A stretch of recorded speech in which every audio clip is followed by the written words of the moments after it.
name was also Gabriel Handley.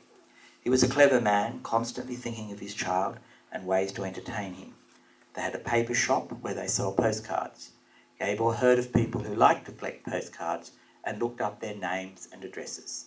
Every day he sent 10 postcards to people who were collectors and received that many or sometimes even more in return. The little boy, being in bed all the time, looked forward to when the postman came.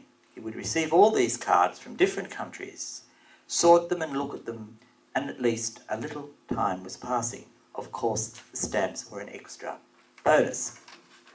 One day, the poor child decided that the food his lovely mother provided for him wasn't good anymore. Of course, you could not explain to him that it was the same as yesterday. He just did not want to eat.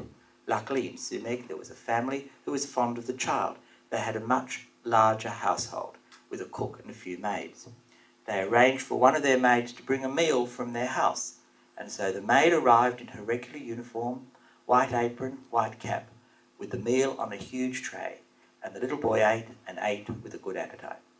To tell you the truth, after the first day, Imre's mother did the cooking as usual, but the maid would still come in and serve it from the big tray, and the boy was just as happy as before. That's children for you, or we might say adults also. In later years, when Imre's own son was about 14 or 15 years old, the pain came back, and the now not-so-young man suffered terribly. The family decided to look up old Professor Lawrence and see if he was still alive. They did some research and found a private clinic with the same name. Yes, it was the old place, still in existence, but the owner was the old professor's son, who by this time was an old man himself. They booked in.